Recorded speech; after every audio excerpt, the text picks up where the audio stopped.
அன்பானவர்களே, அன்பு வணக்கங்கள். உங்களுடைய ஒவ்வொரு எண்ணத்துக்கும் உயிர் இருக்கிறது என்பது உங்களுக்கு தெரியுமா? எண்ணத்திற்கு உயிரா? இதுவரை நாங்கள் கேள்விப்பட்டதில்லையே. ஆமாம், உங்களுடைய ஒவ்வொரு எண்ணத்திற்கும் உயிரானது இருக்கிறது. அந்த உயிர் எப்படியெல்லாம் உங்களுடைய வாழ்க்கையை நிர்ணயிக்கிறது என்பதை பற்றி தான் தெளிவாக தெரிந்து கொள்ளப் போகிறீர்கள். உங்கள் எண்ணங்கள் தான் உங்களுடைய வாழ்க்கை. அவன் எண்ணமே அவனுடைய வாழ்க்கையாக மாறுகிறது என்று மார்க்ஸ் ஆர்லியஸ் என்ற பேரறிஞர் கூறுகிறார். ஒருவன் நாள் முழுக்க எதை எண்ணுகிறானோ அதுதான் அவன் வாழ்க்கையாக மாறுகிறது என்று மெர்சன் அவர்கள் கூறுகிறார். நீ எண்ணாதது எதுவுமே உன்னுடைய வாழ்க்கை அல்ல. நீ எதை எண்ணுகிறாயோ அதுதான் உன்னுடைய வாழ்க்கையாக அமைகிறது என்று நார்மன் வின்சென்ட் ஃபீல்ட் கூறுகிறார். ஒருவன் அவனுடைய எண்ணங்களாலேயே அவன் வாழ்க்கையை அமைத்துக் கொள்கிறான் என்று மகாத்மா காந்தி கூறுகிறார். உங்கள் எண்ணங்கள் தான் உங்களுடைய உணர்ச்சிகளாக, உங்களுடைய வாழ்க்கையாக, உங்களுடைய பண்பு நலன்களாக, உங்களுடைய குணநலன்களாக, உங்களுடைய செயல்களாக, உங்களுடைய நடவடிக்கைகளாக மாறுகிறது. உங்களுடைய எண்ணங்கள் தான் உங்களுடைய வாழ்க்கை சொர்க்கமாகவும் நரகமாகவும் மாற்றுகிறது. ஆக உங்களுடைய எண்ணங்கள் உயிர் உள்ளவை என்பதை தெரிந்து கொள்ளுங்கள். உங்களுடைய மனம் இருக்கிறதே, அது ஒரு விளைநிலம் போன்றது. அதில் விதைக்கின்ற விதைகளை போன்றதுதான் உங்களுடைய எண்ணங்கள். நீங்கள் நல்ல விதையை, பூக்களை தரக்கூடிய விதைகளை, பழங்களை தரக்கூடிய விதைகளை விதைத்தீர்களானால் நல்ல பூக்களை அறுவடை செய்வீர்கள், நல்ல பழங்களை அறுவடை செய்வீர்கள். நீங்கள் விதைக்கின்ற விதை கள்ளி செடிகளாகவும் முட்செடிகளாகவும் இருக்குமேயானால் அதை தான் நீங்கள் அறுவடை செய்வீர்கள். மனம் ஒரு அற்புதமான விளைநிலம். அதில் வருகின்ற எண்ணங்கள் எப்படிப்பட்ட எண்ணங்களாக தோன்றுகின்றன, தோற்றுவிக்கப்படுகின்றன என்பதில் தான் நீங்கள் உஷாராக இருக்க வேண்டும். நல்ல எண்ணங்களையே நினைத்து வந்தீர்களேயானால் உங்களுடைய வாழ்க்கை நாளுக்கு நாள் அந்த நல்ல எண்ணங்கள் மேலும் மேலும் மேலும் அதிகமாகி உங்களுடைய வாழ்க்கையை சொர்க்கமாக மாற்றும். நீங்கள் தீய எண்ணங்களையே விதைத்து வந்தீர்களேயானால் அது நாளுக்கு நாள் பெருகி பெருகி அதிகமாக வளர்ந்து உங்களுடைய வாழ்க்கையை நரகமாக மாற்றிவிடும்.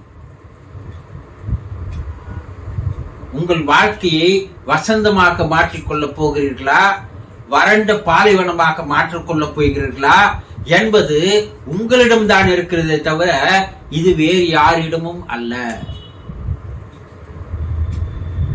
இறைவன் எனக்கு மட்டும் ஏன் இந்த வாழ்க்கையை தந்தான்? மற்றவர்கள் எல்லாம் வசதியாக வாழ்கிறார்கள், சந்தோஷமாக இருக்கிறார்கள், ஆனந்தமாக இருக்கிறார்கள், மகிழ்ச்சியாக இருக்கிறார்கள். ஆனால் நான் மட்டும் கஷ்டத்தில் இருக்கிறேன், துன்பத்தில் இருக்கிறேன், துயரத்தில் இருக்கிறேன், கவலையில் இருக்கிறேன், வேதனையில் இருக்கிறேன். என்னுடைய வாழ்க்கையே ஒரு நரகமாக இருக்கிறது. இறைவனுக்கு சிறிது கூட இரக்கம் என்பதே இல்லையா என்று சிலர் கூறுவதை பார்த்திருக்கலாம். இதில் இறைவனுக்கும் உன்னுடைய வாழ்க்கைக்கும் எந்த விதமான தொடர்புகளுமே இல்லை. இறைவன் யாரையுமே பழி வாங்குகின்ற குணங்களும் இல்லை. யாரையும் துன்புறுத்தி பார்க்க வேண்டும் என்ற அவசியம் அவனுக்கு இல்லை. அவன் ஒரு சாடிஸ்ட் புத்தி உள்ளவனும் இல்லை. அவன் எல்லோரையும் ஒரே மாதிரியாக தான் பார்க்கிறான். அவன் ஒரு விளைநிலம் போன்றவன். அதில் நீ என்ன விதைக்கிறாயோ அதை தான் இறைவன் உனக்கு தருகிறான். கேட்டதை தருபவனே கிருஷ்ணா கிருஷ்ணா என்று பாடுகிறார்கள் அல்லவா? நீ எதை கேட்கிறாய், எதை எண்ணுகிறாய், எதை சிந்திக்கிறாய், எதை நினைக்கிறாய், அதுதான் உனக்கு மகசூலாக வருகிறது தவிர வேறு எது வரும்? விதை ஒன்று போட்டால் சுரை ஒன்று முளைக்குமா? நீ எதை விதைக்கிறாய்?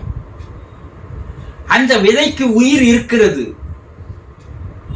நீ என்ன எண்ணத்தை எண்ணுகிறாய், அந்த எண்ணத்திற்கு உயிர் இருக்கிறது. அது விளைய ஆரம்பிக்கிறது. ஒரு மனிதன் தன்னுடைய வாழ்க்கையை நரகமாக்கிக் கொள்வது அவனுடைய தீய எண்ண விதைகளால் தான். ஒரு மனிதன் தன்னுடைய வாழ்க்கையை சொர்க்கமாக மாற்றிக் கொள்வது அவனுடைய நல்ல எண்ண விதைகள் தான். நீங்கள் எதை நினைக்கிறீர்கள், எதை எண்ணுகிறீர்கள், எதை சிந்திக்கிறீர்கள்? நல்லதா கெட்டதா? நீங்கள் எண்ணுகின்ற எண்ணங்களை வைத்துதான் உங்களுடைய வாழ்க்கை அமைகிறதை தவிர வேறு யாரும் உங்கள் வாழ்க்கையை கெடுத்து விடவில்லை. வேறு யாரும் உங்கள் வாழ்க்கையை தூக்கிவிடவில்லை. அவனுடைய வாழ்க்கை அவனுடைய கைகளிலே தான் இருக்கிறது. உங்களுடைய சிந்தனை, உங்களுடைய எண்ணம், உங்களுடைய எல்லா செயல்களும் நல்லவையாக, தூய்மையானதாக, பரிசுத்தமானதாக இருந்துவிட்டால் உங்களுடைய வாழ்க்கையே சொர்க்கமாக, வசந்தமாக மாறிவிடும். அப்ப நீங்கள் எண்ணுகின்ற ஒவ்வொரு எண்ணமும் அதற்கு உயிர் இருக்கிறது. அதற்கு உயிர் இருப்பதால் தான் அந்த எண்ணத்தை அது மேலும் மேலும் மேலும் மேலும் வளரச் செய்கிறது. ஆக நீங்கள் எதை எண்ணுகிறீர்கள், எதை சிந்திக்கிறீர்கள், எதை நினைக்கிறீர்கள் என்பதில் எப்போதும் விழிப்புணர்வோடு நீங்கள் நடந்து கொள்ள வேண்டும். உங்கள் மனம் கலங்கப்படுவதும் உங்கள் மனம் புனிதமாகுவதும் உங்களிடையே தான் இருக்கிறது. உங்களுடைய மனம் ஒரு அற்புதமான ஒரு கருவறை, ஒரு ஆலயம். ஊனுடம்பே ஆலயம், உள்ளமே பெருங்கோயில், வள்ளல் பிரானுக்கு வாய் கோபுர வாசல், தெல்லம் தெளிந்தாருக்கு ஜீவனே சிவலிங்கம். உங்களுடைய மனம் ஒரு அற்புதமான தெய்வம், இறைவன், பரம்பொருள், பரமசிவன், பரமபிதா உள்ளே வாழ்கின்ற ஒரு அற்புதமான கருவறையாகும். இந்த கருவறையில் இருக்கின்ற அந்த இறைவனை நீங்கள் பூசிப்பதற்கு பூக்களை கொண்டு பூசிப்பீர்களா, கள்ளி செடிகளை கொண்டு பூசிப்பீர்களா என்பதை பொறுத்துத்தான் அந்த தெய்வத்தினுடைய மகிமை வெளிப்படும்.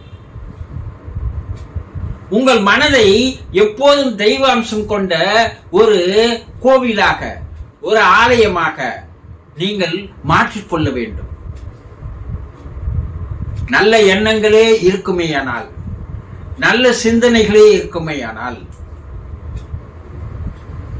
நல்ல நினைப்புகளே இருக்குமேயானால் அந்த ஆலயம் தெய்வ அம்சத்தோடு பொலிவோடு பிரகாசமாக இருக்கும்.